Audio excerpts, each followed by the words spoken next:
Bonjour, bien-aimés dans le Seigneur, soyez bénis dans le nom puissant de Yeshua Hamashiach et merci encore de venir écouter ce message de rétablissement, ce message de rétablissement des églises et de restauration profonde. Euh, Aujourd'hui, nous allons méditer sur la souillure. La souillure, comment le temple de Dieu est souillé, peut être souillé.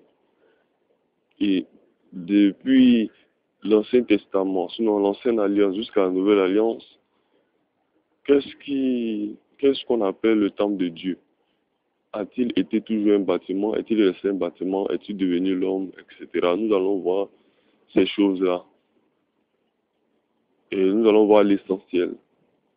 Car il y a beaucoup, pour vous qui me connaissez dessus Internet, j'ai beaucoup mis les œuvres du diable en lumière de la parole. Mais il arrive maintenant un temps où les personnes doivent pouvoir être enseignées de la bonne parole, d'être instruites. Il faudrait que ces personnes-là soient nourries de la bonne parole afin d'être vraiment solides, vraiment debout. Car moi aussi, je vacillais comme une feuille dans le vent. Lorsque j'étais dans la communauté, lorsque j'étais dans les églises, j'avais toujours peur, peur de dire à mes parents que telle chose est mauvaise parce qu'elle n'est pas en relation avec la parole, peur de dire à mes amis des prises de position directes que je ne peux plus suivre le monde, que je suis différent maintenant, que je suis né de nouveau, peur de dire beaucoup de choses. Mais aujourd'hui, j'ai accepté le Seigneur Jésus véritablement, le Seigneur Yeshua véritablement dans mon cœur comme Seigneur et Sauveur.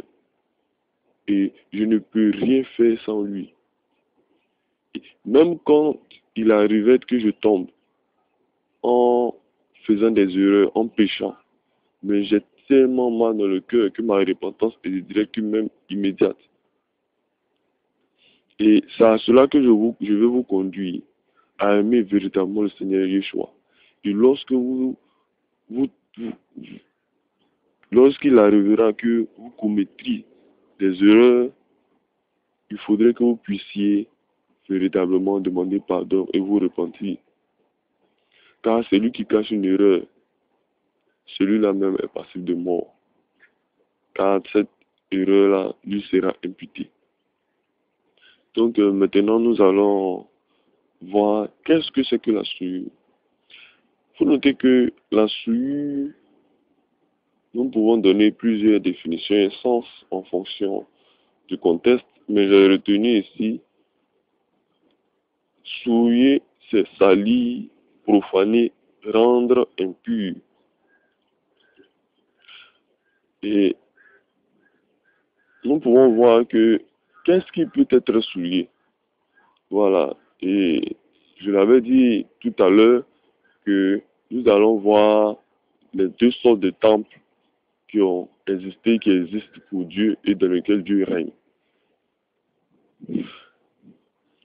Le premier temple, c'est un temple bâtiment, c'est-à-dire bâti de main d'homme. C'est un temple qui est lié à son saint nom. Ce temple est lié à son saint nom. Et ça, ce temple-là concerne uniquement le peuple d'Israël. Car dans ce temple-là, ne pouvait pas entrer n'importe qui. Et pour cela, vous pouvez lire 1 Samuel 3, verset 3, Daniel 5, verset 3, et Zacharie 6, au verset 15. Israël souille le temple de Dieu par l'idolâtrie. Donc, Israël, on a vu que le temple ici, c'est le bâtiment. Mais comment ce bâtiment-là peut être souillé? Ce n'est pas de la boue qui peut souiller ce bâtiment. Ce n'est pas des déchets quelconques qui pouvaient souiller ce bâtiment. Mais bien évidemment, il y a une première chose qui pourrait souiller ce bâtiment. Il y a l'idolâtrie que Dieu a toujours détestée. Que les églises continuent de manifester. L'église catholique continue de manifester à travers l'idolâtrie de ce démon marial-là. et beaucoup d'autres sectes qui se disent chrétiennes continuent d'idolâtrer beaucoup de choses, en passant même par le brahmanisme, le mormonisme, etc. C'est des personnes qui idolâtrent une personne, c'est de l'idolâtrie. D'autres même mettent la photo de Branham dans des chambres, dans des coins spéciaux de leur maison, où ils s'inclinent devant ces maisons-là. Nous avons vu toutes ces choses. C'est des personnes qui condamnent l'Église catholique, mais qui demeurent dans la fausse partie de l'idolâtrie. Et ces personnes-là seront beaucoup surpris à la fin des temps de ne pas faire partie des élus. Donc, bien évidemment, ils manifestent naturellement la décision qui a été prise à leur encontre. Voilà, parce que quand ton nom n'est pas écrit dans le livre de vie, c'est fini pour toi. C'est-à-dire, tu vas pour vouloir être sauvé, mais tu ne pourras pas, car c'est une sélection, c'est une grâce qui est accordée à une catégorie de personnes. Et ça, c'est une vérité poignante. Hier, avant de continuer, j'aimerais souligner ceci. Hier, j'ai eu à manifester cet enseignement avec une jeune évangélique de mes jeunes sœurs, mais elle a été, je dirais que, profondément choquée que, et elle n'a même pas accepté. Bien qu'elle ait vu les Écritures, elle n'a même pas accepté que, comment Dieu, dans son amour, comment l'Éternel, dans son amour, peut concevoir, peut permettre que des personnes viennent sur cette terre-là et soient condamnées. Non, c'est pas possible. C'est-à-dire des personnes qui naissent condamnées et qui meurent condamnées. Non, elle ne pouvait pas accepter ça. Et des personnes qui peuvent naître élues et qui meurent dans leur élection. Elle ne pouvait pas accepter cela. Mais bon, c'est bien triste parce que l'église évangélique, c'est une église vraiment pourrie. Et c'est l'une des filles de l'église catholique qui a vraiment montré toutes ses limites. Et si l'église catholique est autant manchotte et extropiée, qui ne peut rien faire pour ses fidèles, encore moins ces églises évangéliques protestantes, baptistes, témoins de Jéhovah, etc., qui sont complètement pourris, tombés à nu. Et donc, vraiment, vous qui êtes dans ces églises-là, réveillez-vous et répentez-vous. On continue. Il faut noter que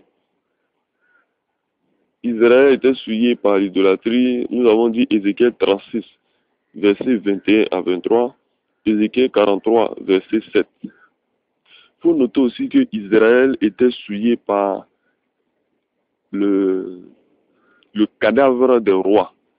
Parce que dans le temple de Dieu, dans l'ancien temps, il était posé dans cette église-là le cadavre de certains rois. Et pour cela, l'Éternel s'est manifesté vraiment de façon intransigeante sur ce point-là. Il a condamné cet acte-là, car dans son temple, il ne pouvait être exposé aucunement un cadavre, quoi qu'il soit roi. Parce que c'est lui sa maison, c'est la maison de l'Éternel, c'est la maison dans laquelle se trouvait l'âge de l'Alliance, où il y a la manne des ancêtres, où il y avait la verge d'Aaron, etc. Donc il fallait que toutes ces choses-là soient abolies. Mais nous voyons aujourd'hui encore dans des églises qui se basent sur ces choses-là, que l'Éternel a décriées, qui se basent sur ces choses-là pour dire que, qui mettent des tombeaux dans l'église, des tombeaux dans l'église. Et ça, c'est beaucoup vu dans l'église catholique, où c'est devenu même naturel, complètement naturel, qu'il y ait un tombeau dans l'église. Et ça, c'est une abomination. Mes bien-aimés, c'est une abomination.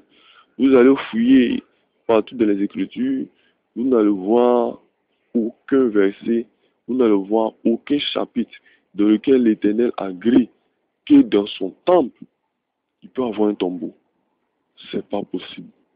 C'est une abomination. Donc, mais en même temps, je fais une brèche pour dire que tous ceux-là même qui ont réuni le marché sont des tombeaux ambulants. Donc pour l'Éternel, ils sont même comme des abominations. Ça serait même, quittant même ce monde-là, ils ne peuvent même pas espérer même être sauvés. De toute façon, ils le seront lorsqu'ils mourront parce que Après la mort vient le jugement. C'est immédiatement. Donc, leur âme même ne sera jamais en paix. Contrairement à l'âme des saints qui reposera tranquillement dans le sein d'Abraham, attendant l'avènement du Seigneur. Il faut noter en deuxième point que Israël avait le cœur endurci.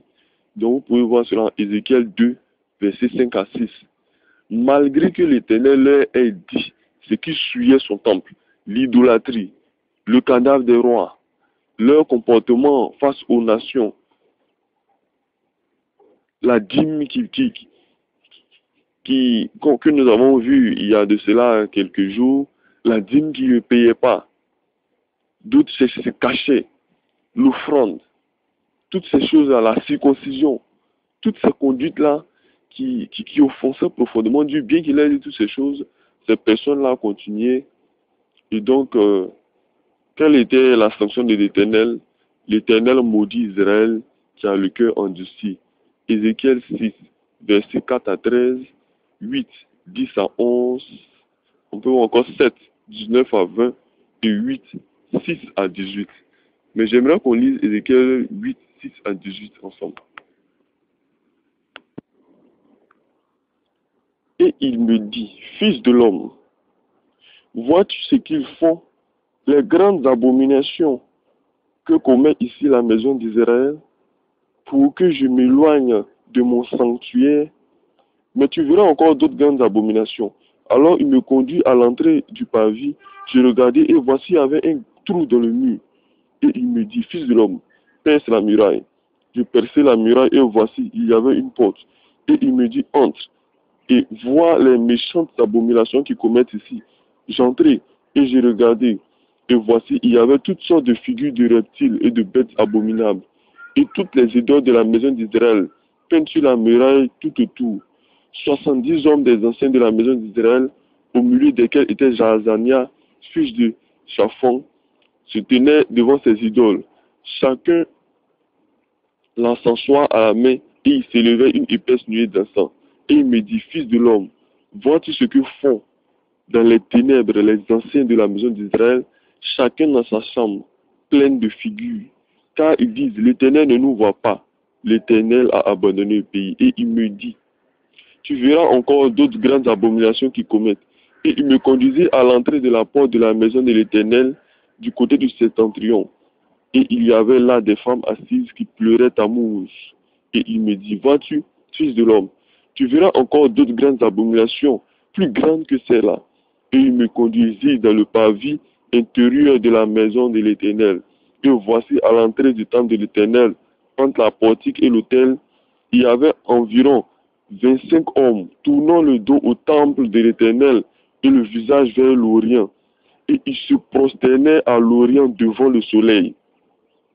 Oh, bien aimé, on va revenir à cela. Et il me dit, vois-tu, fils de l'homme, est-ce trop peu pour la maison de Juda de commettre des abominations qu'ils commettent ici? Faut-il encore qu'ils remplissent ce pays de violence et qu'ils ne cessent de m'irriter? Voici, ils approchent de la rameau de leur nid. Moi aussi j'agirai avec fureur. Mon œil sera sans pitié et je n'aurai point de miséricorde. Quand ils crieront en haute voix à mes oreilles, je ne les écouterai pas. J'aimerais revenir au verset 17 à la fin. La parole dit, parce que là je vais souligner quelque chose. Il me dit, vois-tu, fils de l'homme, est-ce trop peu pour la maison de Juda de commettre les abominations qu'ils commettent ici? Faut-il encore qu'ils remplissent ce pays de violence et qu'ils ne cessent de militer? Remontons même à la fin du verset 16. Et il me conduisit dans le parvis intérieur, de la maison de l'Éternel. Ah. Et voici à l'entrée du temple de l'Éternel, entre la portique et l'autel, il y avait environ 25 hommes tournant le dos au temple de l'Éternel et le visage vers l'Orient. Ils se prosternaient à l'Orient devant le soleil. Devant le soleil. Aujourd'hui encore, j'ai voulu relire cette partie pour dire aujourd'hui encore, toutes les grandes sectes ainsi que l'Église catholique prient le soleil. Et qui est manifesté aussi par le Dieu soleil, comme certains l'appellent. Et vous allez voir derrière toutes les images et derrière tous les symboles catholiques, il y a comme du jaune derrière la tête. Remarquez bien les statues. Remarquez bien les images. Vous verrez le soleil. Remarquez bien toutes ces choses-là qui sont manifestées au Vatican ou dans vos églises. Vous verrez comme un soleil qui est derrière la tête de ces statues-là. Ce n'est pas fortuit. C'est ce Dieu-là que les gens là continuent d'adorer et qui vous font adorer. Et c'est en cela que lorsque nous disons que un catholique, mourant catholique, ne peut être sauvé, ce n'est pas nous qui le condamnons, mais c'est lui-même qui se condamne en manifestant la désobéissance et l'abomination devant l'Éternel. Et la Bible nous dit que l'Éternel n'a point changé. Donc s'il n'a point changé, s'il a été aussi intransigeant dans l'Ancien Testament, encore combien sera-t-il intransigeant de nouveau dans la nouvelle alliance, où le Fils de l'homme, c'est-à-dire, là on n'a pas le Fils de l'homme qui est Ézéchiel, mais le Fils de l'homme, c'est-à-dire Yeshua, par excellence, est venu lui-même et les gens ne l'ont point cru.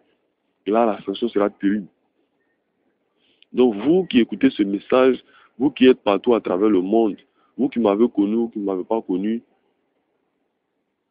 craignez l'Éternel. Et je vous le dis en tremblant même. Je vous le dis en ayant une sorte de peur à votre place. Car le jour de l'Éternel sera sans pitié. Je dis sans pitié.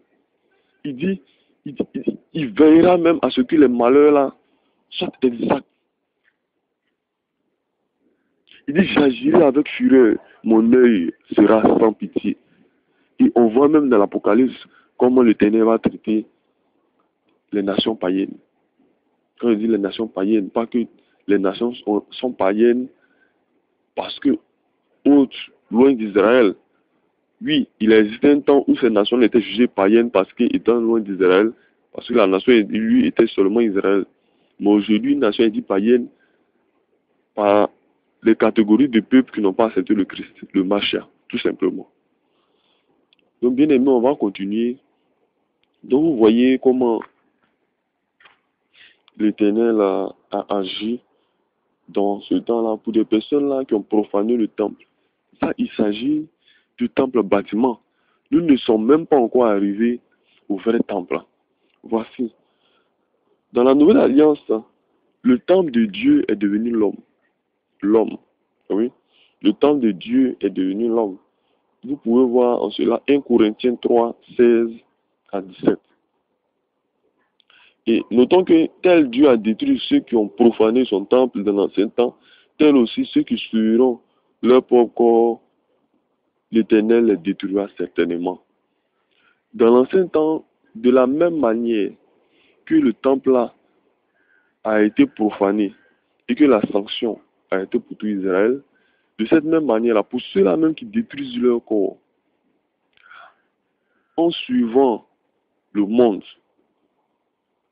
comment détruisent-ils leur corps? Ils détruisent leur corps en exposant la beauté de leur corps.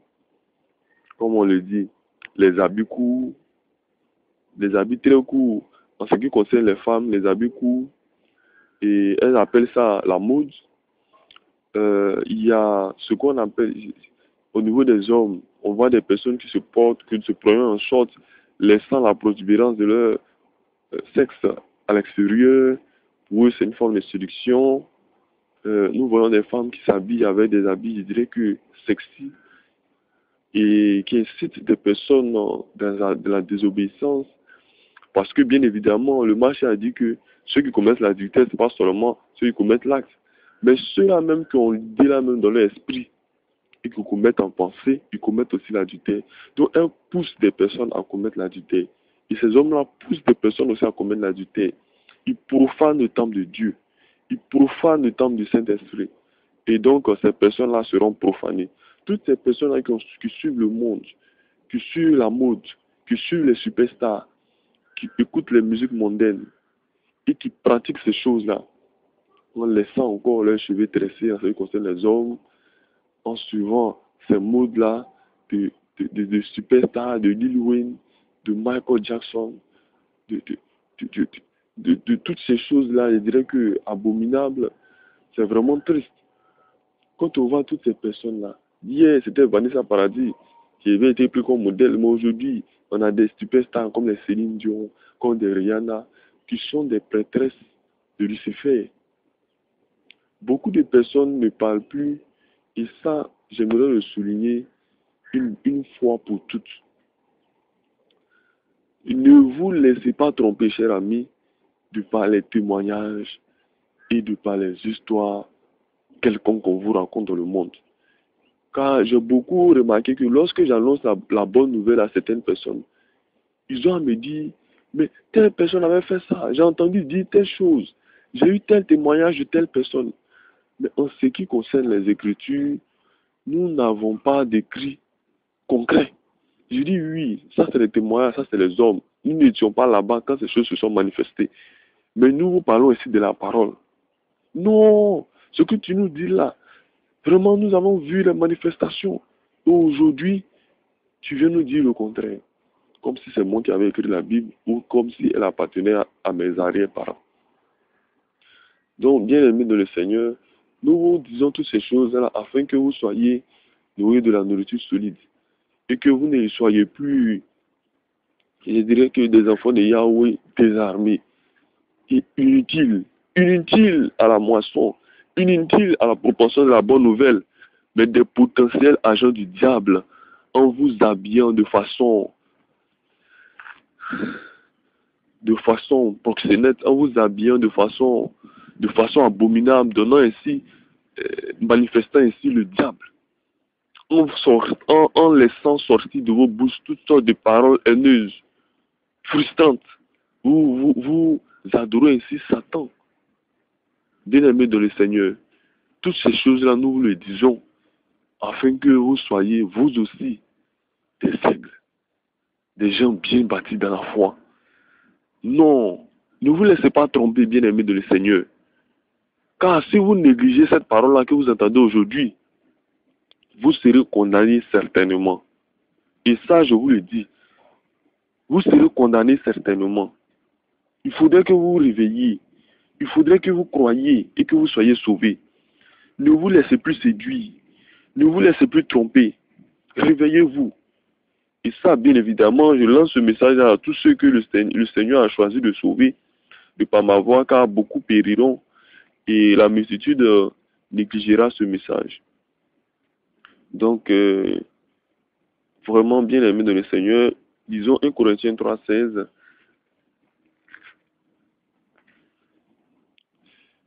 Ne savez-vous pas que vous êtes le temple de Dieu et que l'Esprit de Dieu habite en vous?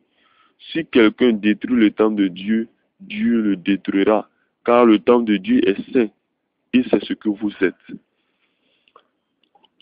C'est aussi simple que ça. Nous sommes bien évidemment le temple de Dieu et tous ceux-là même qui détruisent le temple de Dieu seront tout de suite détruits. Quand je dis ces choses-là, ne pensez pas que je ne vous aime pas et que je vous empêche de vivre, bien au contraire. Parce que si vous vivez ainsi, d'abord vous perdez votre vie, vous perdez de croire à la bonne nouvelle, à l'évangile. Vous perdez cette vie présente et même vous perdez la vie à venir, la nouvelle vie, la nouvelle alliance. Vous perdez tout. Mais à quoi sert de gagner le monde si on doit perdre sa vie? Pour beaucoup de ceux-là même qui m'ont connu, ils me disent que vraiment le frère Karamoko, tu as changé, tu es devenu bizarre.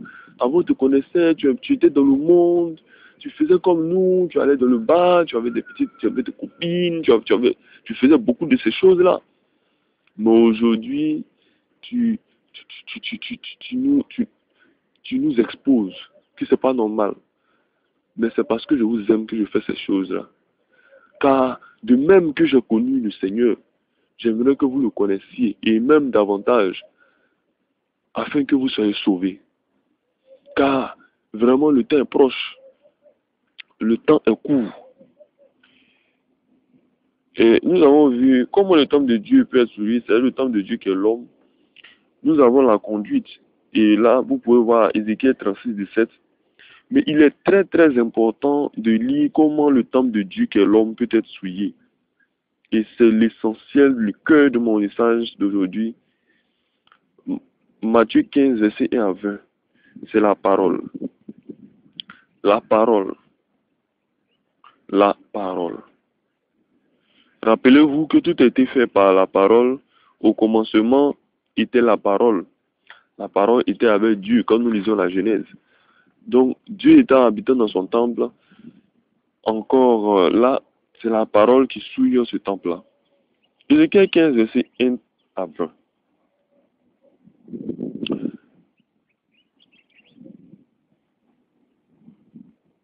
Alors les pharisiens et les scribes vinrent de Jérusalem auprès de Yeshua et dit, pourquoi tes disciples transgressent-ils la tradition des anciens, car ils ne se lavent pas les mains quand ils prennent leur repas? Il leur répondit, et vous, pourquoi transgressez-vous le commandement de Dieu au profit de votre tradition? Car Dieu a dit, honore ton père et ta mère, et celui qui maudira son père ou sa mère sera puni de mort. Mais vous, vous dites, celui qui dira à son père ou à sa mère, ce dont j'aurai pu t'assister est une offrande à Dieu, n'est pas tenu d'honorer son père ou sa mère. Vous annulez ainsi la parole de Dieu au profit de votre tradition. Hypocrite, Ésaïe a bien prophétisé sur vous quand il a dit, ce peuple m'honore des lèvres, mais son cœur est éloigné de moi. C'est en vain qu'il m'honore, enseignant des préceptes qui sont des commandements d'hommes. Ayant appelé à lui la foule, il lui dit, écoutez et comprenez. Ce n'est pas ce qui entre dans la bouche qui suit l'homme, mais ce qui sort de la bouche, c'est ce qui suit l'homme. Alors les disciples s'approchaient et lui disent, sais-tu que les pharisiens ont été scandalisés des paroles qu'ils ont entendues? Il répondit, toute plante que n'a pas plantée mon Père céleste sera déracinée. Laissez-les, ce sont des aveugles qui conduisent des aveugles. Si un aveugle conduit un aveugle, ils tomberont tous deux dans une fosse. Pierre, prenant la parole, lui dit, explique-nous cette parabole. Et Yeshua dit, vous aussi, êtes-vous sans intelligence? Ne comprenez-vous pas que tout ce qui entre dans la bouche de l'homme va dans le ventre, puis est jeté dans les lieux secrets? Mais ce qui sort de la bouche vient du cœur, et c'est ce qui suit l'homme. Car c'est du cœur que viennent les mauvaises pensées, les meurtres, les adultères, les impudicités, les vols, les faux témoignages, les calomnies. Voilà les choses qui suivent l'homme. Mais manger sans s'être lavé les mains, cela ne suit point l'homme. Bien-aimé de le Seigneur a été clair. Le Seigneur a été clair. Ce qui suit l'homme, c'est bien la parole. La parole qui sort de ta bouche. La parole qui te permet d'injurier. La parole qui te permet de faire de faux témoignages. La parole qui te permet de calomnier. La parole, la parole, la parole. C'est la parole qui suit l'homme. C'est le faux enseignement, les fausses prophéties, toutes ces choses-là. Vous comprenez comment Matthieu 7, 21 est clair, qui dit que tout cela même, c'est pas tous ceux qui me disent Seigneur, Seigneur, qui entreront dans le royaume des cieux. Matthieu 7, à vous remontez au verset 20. Car beaucoup viendront, me diront que n'avons-vous pas prophétisé en ton nom?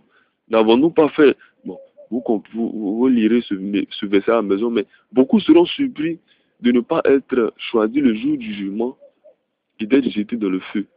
Bien qu'ayant été des serviteurs, je dirais que, soi-disant, plénipotentiaires de Dieu. Lorsque j'ai dit sur Internet que des grands hommes de Dieu étaient des grands hommes de Dieu comme, je dirais, Mohamed Sanongo, Billy Graham, Derek Prince, Karambiri, Shura Kouetou, Anne Griff, François Ier, etc., beaucoup ont été scandalisés en disant, mais ce gars-là, il est fou. Comment il peut dire, oui, mais vous serez étonnés, vous qui n'avez pas entendu. Car je l'ai dit avec des preuves, on ne fait pas d'école biblique pour connaître Dieu, d'école théologique pour connaître Dieu. Ça n'a aucun sens. Dieu, on le connaît à partir de la révélation qu'il donne dans notre cœur. Et non à partir d'écoles théologiques. Je condamne les écoles théologiques. Toutes les écoles théologiques sont complètement du diable. Car aucun serviteur de Dieu n'a appris les choses de Dieu à partir d'un enseignement d'homme et d'école, dans une école. Non. Les apôtres ont reçu l'Esprit Saint. Ils ont transmis l'Esprit Saint. Ils ont enseigné dans les synagogues. Ils ont enseigné à travers le monde. C'est aussi simple que cela. Aujourd'hui, nous recevons leur témoignage, nous le méditons. Et l'Esprit qui est un admirable conseiller vient aujourd'hui encore nous conseiller, nous donner de la bonne nourriture. Donc, tout ce qui n'est pas le produit d'une conviction est péché. Hier, voici hier ce qui souillait les Israélites, le manger et le boire. Vous verrez cela, nous avons déjà vu cela dans les anciens enseignements, mais vous pouvez voir qu'il n'y avait pas, c'est pas toutes sortes de nourriture que mangeaient nos frères israélites. Lisez chez vous Exode 12, Lévitique 7, Lévitique 22, Deutéronome 14. Pour le boire, vous pouvez lire Habakkuk 2, versets 15 à 16, et encore bien d'autres versets. Il y avait toutes sortes d'aliments que les Israélites ne devaient pas manger parce que ça les souillait. Il y avait toutes sortes de boissons dans lesquelles ils ne devaient pas boire ces choses-là jusqu'à l'environnement parce que c'était une grave erreur. Mais toutes ces choses-là, le Macha vient de le dire dans Matthieu 15, que ce n'est pas ce qui rentre dans la bouche de l'homme qui le suit. Il vient restaurer. Souvenez-vous, il a dit que je ne suis pas venu pour abolir la loi, mais pour la restaurer. Donc, pour l'accomplir. Donc, comprenez ici que c'est la parole qui souille l'homme. Aujourd'hui, toutes ces choses ne sont pas interdites à ceux qui croient, bien au contraire. Vous pouvez lire en cela Romains 14, où Paul explique que ce n'est pas le manger et le boire qui souille l'homme. Non, point du tout. N'interdisez pas à telle personne ne boit pas. Telle personne ne fait pas ceci, ne fait pas cela. Bien au contraire, il doit bien manger en rendant grâce à Dieu. Car c'est Dieu qui lui a permis d'avoir cette nourriture. Dieu veut que notre corps, l'Éternel veut que notre corps demeure sain. Pour cela, vous pouvez lire Romains 12 et je vais terminer là-dessus. Vous pouvez lire chez vous Romains 12 et vraiment, il est manifeste et il est urgent que vous compreniez la parole. Il est urgent que vous acceptiez le Seigneur Yeshua comme votre Seigneur et Sauveur.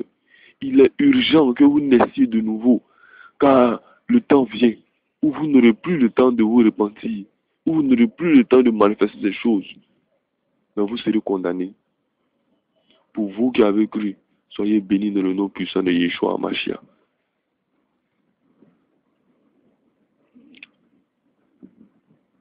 Méditez la parole de jour et nuit. Il a existé un temps où j'étais esclave des hommes de Dieu, esclave des pasteurs, esclave des prêtres, esclave de telle personne ou de telle personne, cherchant à comprendre les Écritures et à connaître les Écritures. Je me suis vu éloigné, je me suis vu mis à l'écart par ces soi-disant docteurs. Je me souviens un jour où j'ai eu une intervention avec un pasteur branhamiste qui me disait, je lui ai dit, voici que Branham a donné cet enseignement-là qui est aujourd'hui faux. Mais à la lumière de la parole, bien sûr. Mais bien aimé de le Seigneur, toi qui es pasteur, mais ne vois-tu pas que nous devons quitter Branham et suivre le Christ? Écoutez ce que ce monsieur me dit, tout ce que Branham a dit et tout ce que moi je t'enseigne, prends-le comme vrai, même si c'est faux. Car si tu n'écoutes pas ce que tes maîtres te disent, comment peux-tu être sauvé? Alors là, tout de suite, ça a été l'un des éléments poignants pour lesquels j'ai quitté le Branhamisme, parce que l'Éternel me donnait un signal fort. Et beaucoup de personnes sont ainsi séduites, que ce soit dans l'église catholique et dans toutes les autres communautés sectes. On vous dit toujours que si vous sortez de là, vous trouverez la mort. Mais bien au contraire, moi, je suis sorti de ces coins, des recoins abominables, et j'ai trouvé la vie et la paix. Je n'ai plus à donner la dîme à qui que ce soit, parce que la dîme est revenue. Tout simplement. Je n'ai plus à suivre. Mais j'ai été dans une église évangélique où les gens s'habillaient en collant dans l'église. S'habillaient en sexy. D'autres portaient des ceintures mondaines, des grosses ceintures. D'autres avaient des décolletés qui montraient. Le pasteur ne disait rien. Il ne disait rien. Et des femmes, même en s'asseyant, Elle laissait voir le sillon qui séparait leurs fesses. Dans l'église, tu ne peux même pas adorer Dieu. Et c'est cette doctrine, la doctrine de Balaam là, qui était présentée dans cette église-là. Et des gens continuent encore, profanant le temple de Dieu. Mais nous l'avons vu, celui qui profane le temple de Dieu, il sera profané. Donc, bien aimés dans le Seigneur, réveillez-vous. Il y a encore des personnes sur Internet. Je connais un frère sur Internet qui a un site dans lequel il dénigre qu'il soit l'église catholique, qu'il soit les superstars, etc.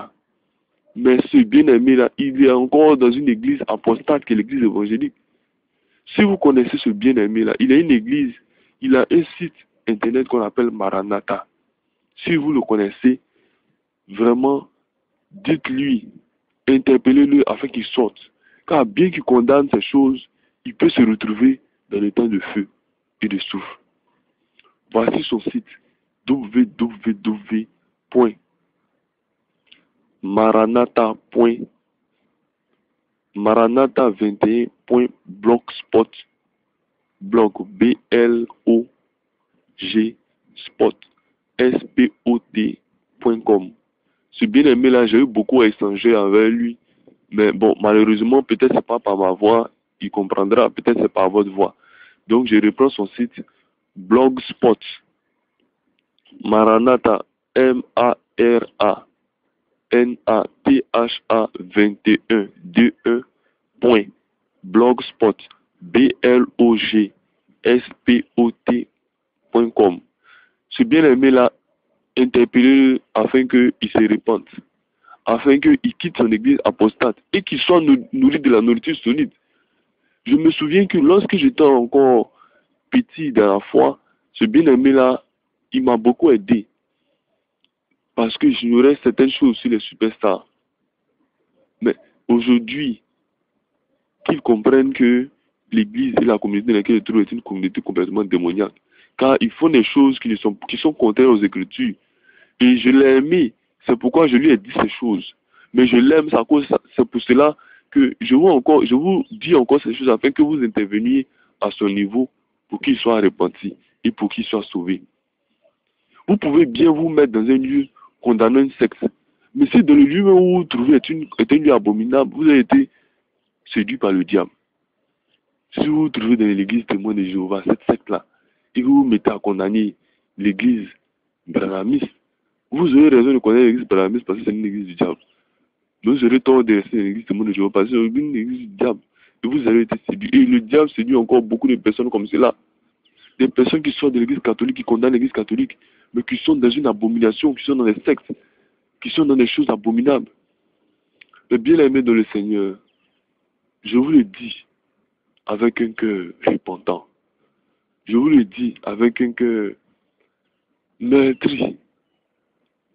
Vous devez sortir de ces choses-là. Vous devez vous repentir et être sauvés.